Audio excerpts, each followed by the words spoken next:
한번 따라합시다. 바벨론에 있는 교회. 옆에 분들하고 고백합시다. 성도님은 바벨론에 있는 교회입니다.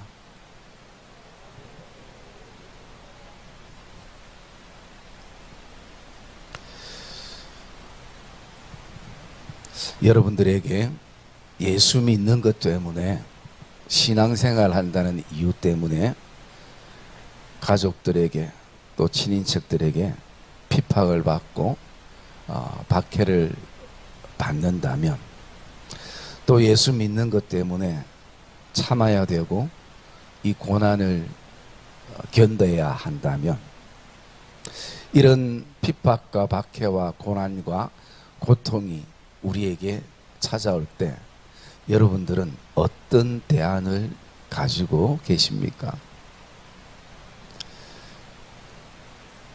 최소한 내가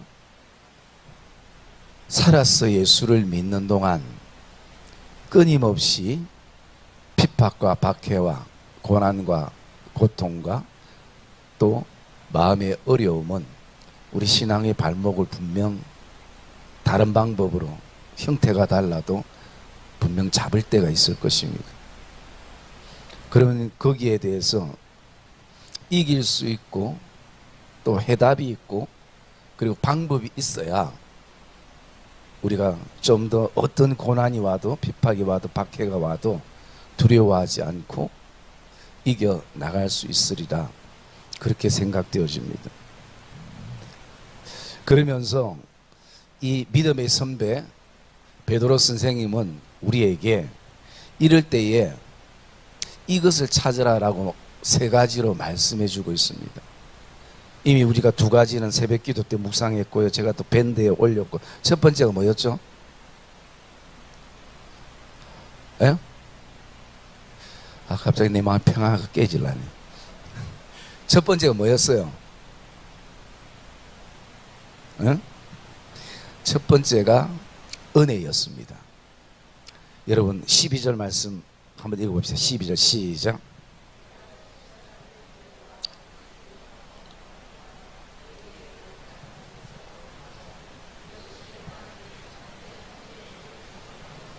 너희는 이 은혜에 굳게 서라. 아멘.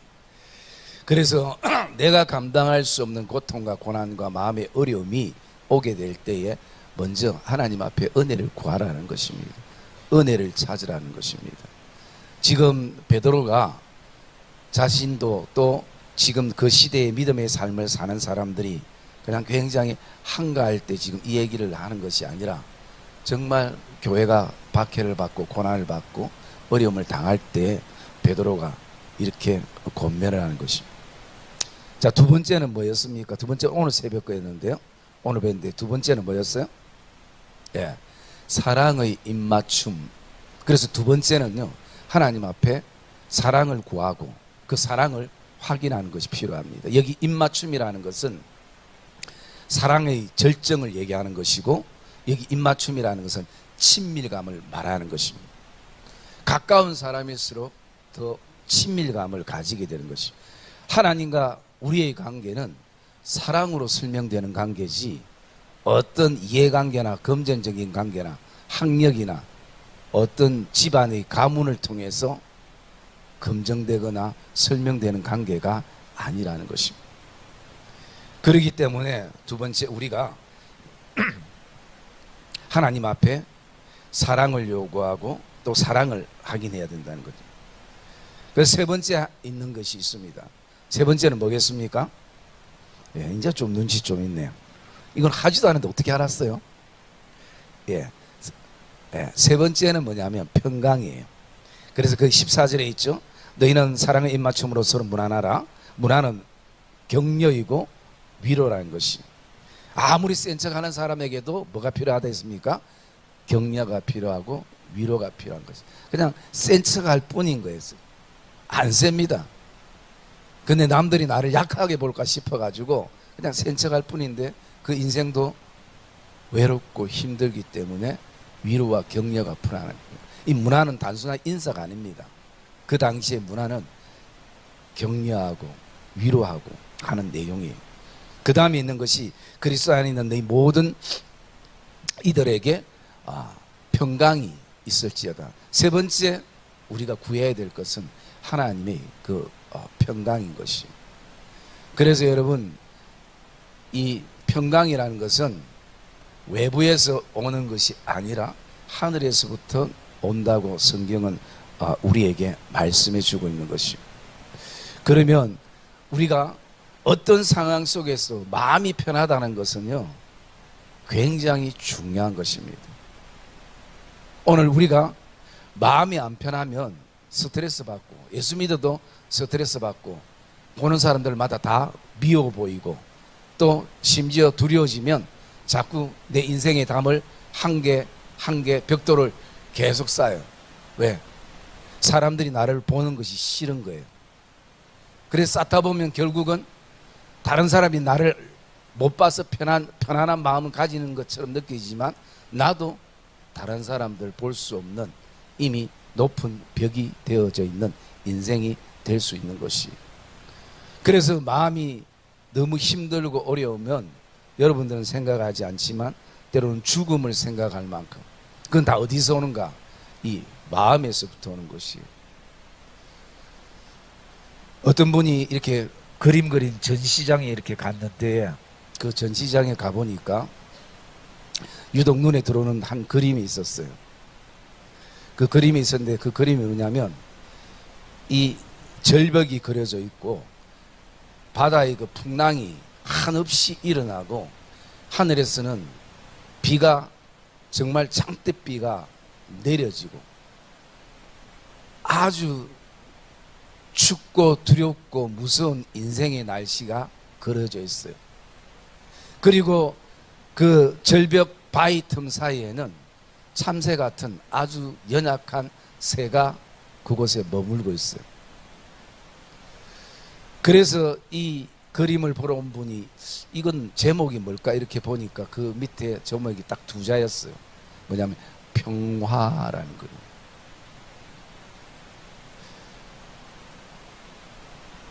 아무리 인생의 날씨가 비바람이 치고 바다가 흉흉하게 뛰논다 할지라도 바위 틈에 머물고 있는 새는 편안함을 누리고 있다는 것이.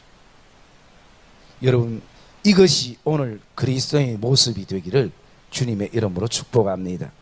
그래서 오늘 우리에게 평안이 오려면 그 이사야 선지자는 이렇게 말하고 있습니다. 이사야 26장 3절의 말씀 같이 읽을게요. 이사야 26장 3절 말씀. 자, 빨리 찾으면 500원. 찾았어요? 찾으면 한번 읽어보세요. 자, 잠깐만 싸우지 말고 그냥 한 명만 대표로. 자, 목소리 좋은 신명세만 읽어봐요.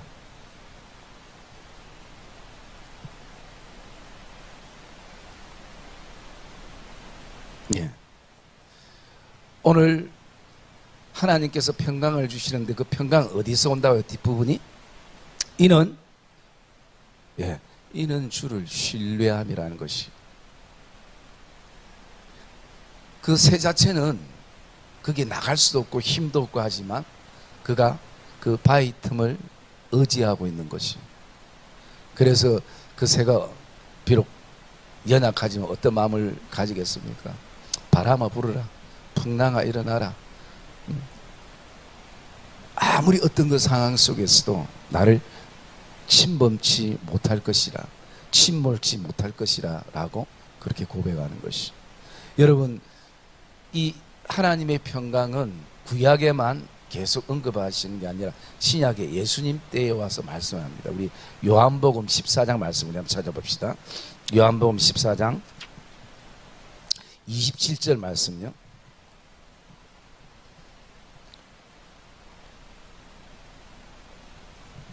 요한복음 14장 27절 말씀 시작.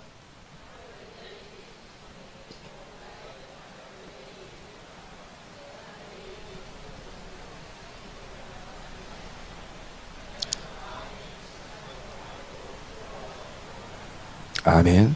오늘 이 밤에 이런 은혜가 있기를 주의 이름으로 축복합니다. 평안을 너희에게 끼치노니 곧 나의 평안을 너희에게 준다라는 것입니다. 그리고 내가 주는 평안은 세상이 주는 것과 같이 아니하리니 너희 마음에 근심하지도 말고 두려워하지도 말라라고 말씀합니다. 그러면 예수님의 평안을 우리에게 주신다라고 말씀할 때에 예수님의 평안이 어떤 것인가를 우리가 알아야 되잖아요. 그냥 추상적으로 예수님은 하나님이시기 때문에 그분이 평안을 주시겠지라고 생각해서는 안 된다는 것이. 그래서 저는 생각해 봤습니다. 예수님이 가지시는 평안이 무엇이고 그 평안이 무엇이기에 어떤 힘이 있기에 오늘 그 제자들에게 이 시대에 사는 불안과 염려 속에 사는 우리에게 주신다는 걸까? 그 내용을 보면요, 예수님의 삶을 보면 알 수 있습니다. 여러분, 요한복음 14장은 예수님이 지금 십자가를 지시기 전에 내용을 얘기하고 있는 것이. 그러면 예수님은 앞으로 십자가를 지어야 될 사람입니다. 여러분, 십자가를 지는 것은 우리처럼 그냥 삶의 십자가 한 개, 두 개, 세 개 이것을 지는 그런 수준이 다른 그거와 달리 예수님의 십자가는 죽음이었습니다. 내일 모레 이제 십자가에 죽으실 분이 나의 평안을 너에게 준다라고 말씀하는 것이죠. 그것은 오늘 주님께서 가지신 고난 가운데서도, 주님께서 가지신 죽음 앞에서도, 주님께서 가지신 그 고통 앞에서도 오늘도 하나님이 주시는 그 평안을 누리고 있기에 오늘 내가 이런 상황 속에 누리는 이 평안을 오늘 믿음의 사람들에게 오늘 주님이 우리에게 주신다라고 말씀하는 것이, 여러분, 그게 주님이 가지시는 평안이고 평강입니다. 여러분, 그 은혜가 또 그 평강이 우리에게 충만하게 있기를 주님의 이름으로 축복합니다. 그래서 여러분, 이 세 가지를 보면요, 은혜와 사랑과 평강은 하나님의 성품에서부터 흘러나오는 것이에요. 사람이 인위적으로 만들 수 없는 것입니다. 하나님의 성품을 닮은 우리도 이렇게 살아갈 수 있지만 우리 스스로 이것을 만들 수 있는 것이 아니라 하나님으로부터 받아야 되는 것이. 여러분, 평강의 반대말을 이렇게 생각해 보면 낙심이라는 게 있습니다. 낙심이라는 것은 그 뜻이 뭐냐면요, 마음이 뚝 떨어지다라는 것이. 우리가 마음이 갑자기 뚝 떨어지고, 우리 어르신들이 보통 어떤 얘기 합니까? 갑자기 팔에 힘이 빠질 때에 어떻게 얘기합니까? 손을 늘어뜨릴 때가 있잖아요. 그래서 하나님께서 그 이스라엘 백성들을 향해서도 어떻게 말씀합니까? 너 시온아, 손을 늘어뜨리지 말라. 우리가 마음이 뚝 떨어지면 그 속에서 낙심이 되어지는 것이. 그러면 우리가 뚝 떨어질 때는 뚝 떨어지게 하는 어떤 고난의 요소가, 고통의 요소가 우리에게 분명 있을 수 있는 것입니다. 그럴 때 우리 심지가 흔들릴 때가 있는 것이. 그러기에 오늘 우리가 우리의 삶 가운데에 이 평강이라는 것은 우리에게 굉장히 중요한 요소가 되어지고 있다는 것입니다. 그러면서 오늘 우리가 좀 이어서 좀 묵상하고 싶은 말씀은요, 묵상하지 않았던 13절의 말씀인데 어쩌면 전파 후원분과에 또 더 의미 있는 메시지이기도 할 것이라 생각됩니다. 그것은 뭐냐면 그 바벨론에 있는 교회를 지금 얘기하고 있습니다.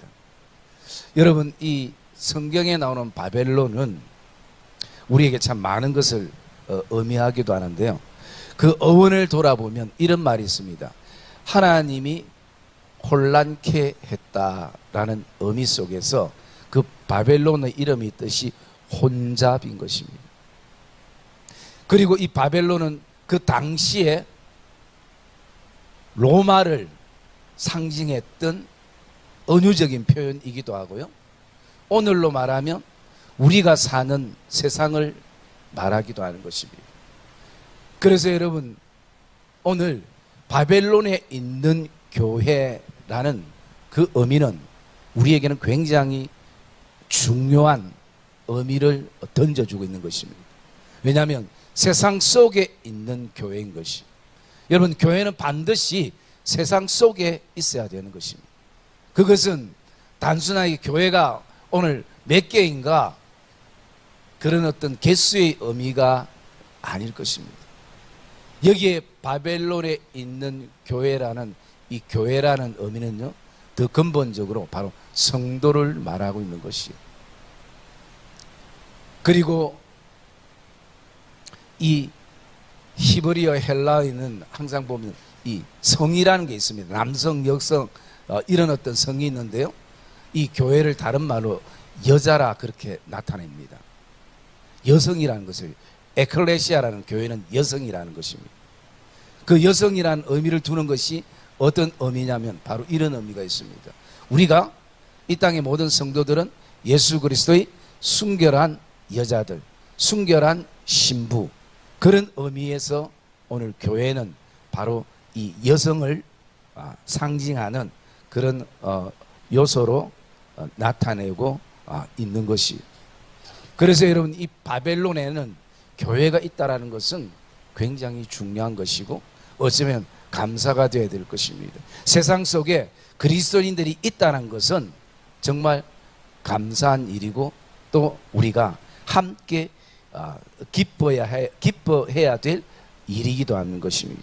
왜냐하면 바벨론은 결국 혼잡함 때문에 멸망하게 되고 망하게 되는 것입니다. 여러분, 바벨론에 대해서 마지막으로 예언해 놓은 내용들이 가장 많이 나오는 게 어디에 많이 나오겠습니까? 이스라엘 역사도 많이 나오지만 제일 많이 나오는 데가 요한계시록에 보면 굉장히 많이 나와요. 우리 한 가지만 한번 찾아봅시다. 제가 몇 구절을 찾았는데 시간상 한 구절만요. 요한계시록 16장, 요한계시록 16장 19절과 20절 말씀. 요한계시록 16장 19절과 20절 같이 읽읍시다. 시작.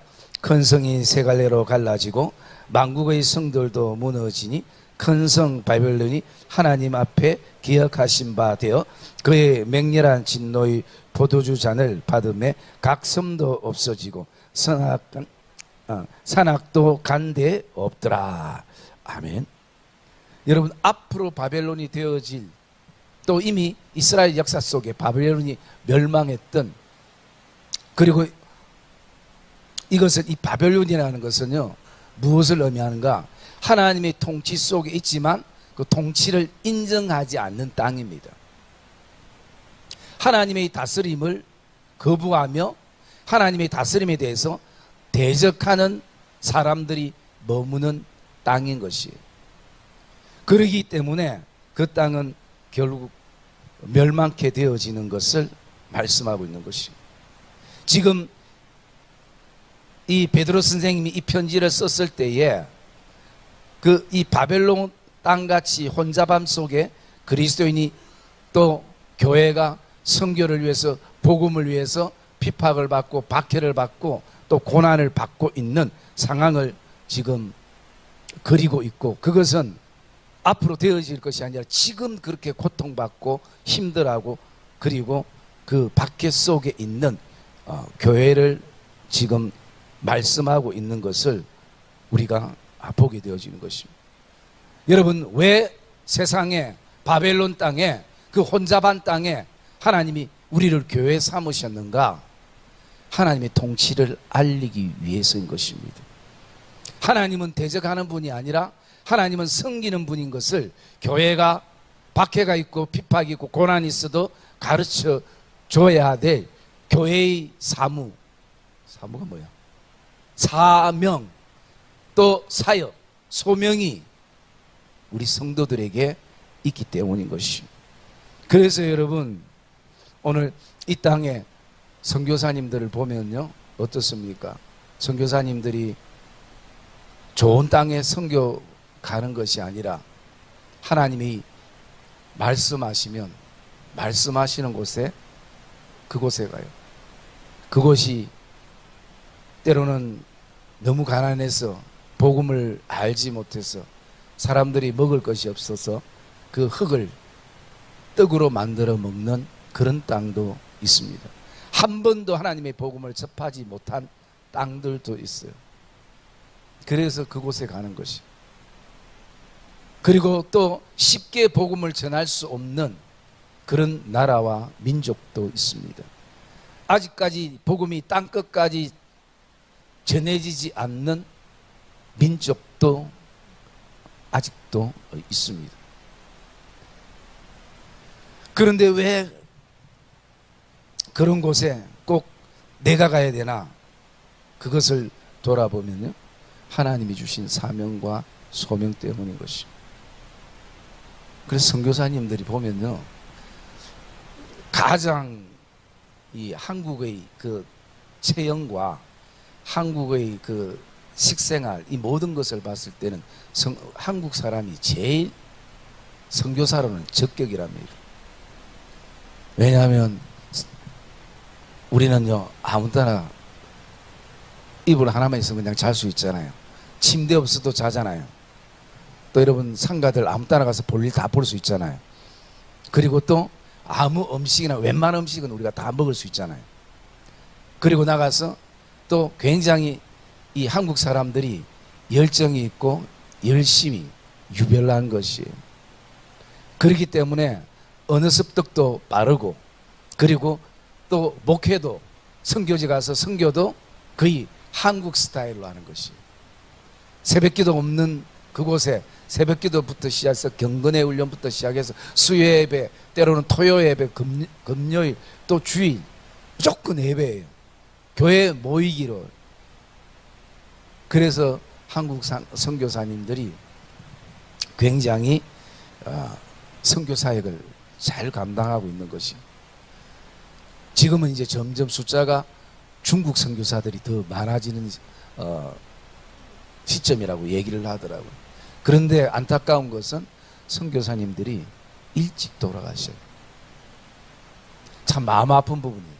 그 왜 그러냐면 문화병 때문에 그래요. 향수병이기도 하지만 어느 시간이 지나면 향수병은 넘어섭니다. 그래서 선교사도요, 그 일찍 가야 돼요. 간사님 일찍 가야 돼. 응? 늦게 가면 안 돼. 늦게 가서 내처럼 50 넘어가면 이미 몸에 한국 음식이 다 배겨 있는데, 그 가가지고 그 향신료 있는 것을 어쩔 수 없이 먹게 되고 이러면 체질이 안 맞아서 오래 사역을 못 해요. 젊을 때 가야 돼. 우리 친구 이름 뭐지? 재원? 재원이도 일찍 가려면 젊을 때 빨리 가야 돼. 나 저 친구 참 감사한 게, 우리 교회 다니지 않지만 본인 교회 금요기도회가 없다고 우리 교회 금요기도회마다 오는 게 참 몇 년 지금 그렇게 오는데 참 감사한 부분들. 아무튼 일찍 가. 왜? 그래야지요, 거기 적응력이 굉장히 빠르고 또 어느 습득도 모든 게 다 빨라요. 그래서 평생 그 선교사님 있는 분들을 보면 나중에 50, 60대면요 아픈 것도 많고 힘들고 그런 어떤 모습들을 우리가 보게 되어지. 너무 열악한 환경 가운데 그렇게 그들과 함께 지내는. 그래도 그들이 그 땅을 떠나지 않는 것은 어떤 것입니까? 바로 하나님의 부르심. 그 바벨론 땅에 하나님이 교회로 세워주시고, 그 땅에 하나님이 오늘도 주의 순결한 신부로 세워주셨기 때문인 것이.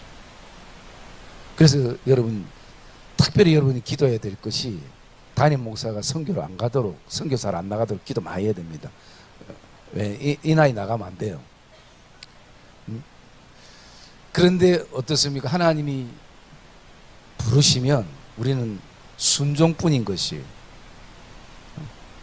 그러기에 오늘 하나님께서는 바벨론 땅마다 교회를 세우시고, 그리고 하나님이 모든 것을 감당케 하시는 것입니다. 여러분, 오늘도 저와 여러분들이 이 혼잡한 이 세상에, 이 바벨론 같은 이 땅에 오직 자기 이름을 그 탑 위에 세우는 것이 인생의 목적인 이 땅에 하나님의 이름을 어떤 세상 것의 이름으로 바꾸려는 이 땅에 우리를 교회되게 하신, 우리를 주의 순결한 신부되게 하신 하나님의 목적을 오늘도 우리가 이 예배 가운데 발견하기를 주의 이름으로 축복합니다. 그래서 여러분, 바벨론에 있는 교회라는 것은 우리가 그냥 스쳐 들어가야 될 것이 아니라 여러분들이 정말 깊이 좀 묵상하고 또 생각하고 해야 될 그런 내용의 말씀이지 않을까라는 그런 생각을 가져보기도 하는 것입니다.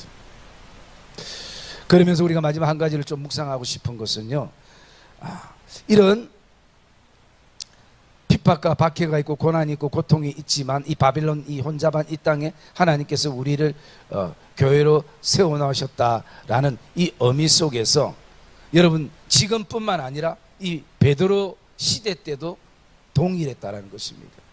오늘 소아시아 지역에 하나님께서 교회와 성도들을 세워놓으셨다는 것입니다. 그러면 우리가 고난과 고통과 힘듦과 시험과 박해가 올 때에 우리에게 은혜와 사랑과 평강이 우리에게 굉장히 중요한 요소이지만 또 하나 중요한 것이 바로 이 교회라는 것이죠. 그 교회라는 것은 다른 말로 말하면요, 믿음의 사람이라는 것입니다. 믿음의 사람. 여러분, 내가 가장 고난을 통해서 고통받을 때에 또 우리에게 현실적으로 필요한 것은 어떤 것이냐? 바로 내 옆에 믿음이 좋은 사람이 필요한 것입니다. 그게 바로 교회인 것이에요.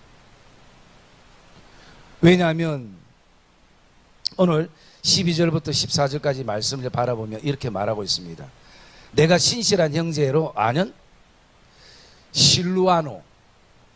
이 실루아노라는 이 사람은 원래 이름이, 유대식 이름은 뭐였을까요? 예, 실라였어요. 그런데 왜 지금 여기는 실루아노라 얘기하는가?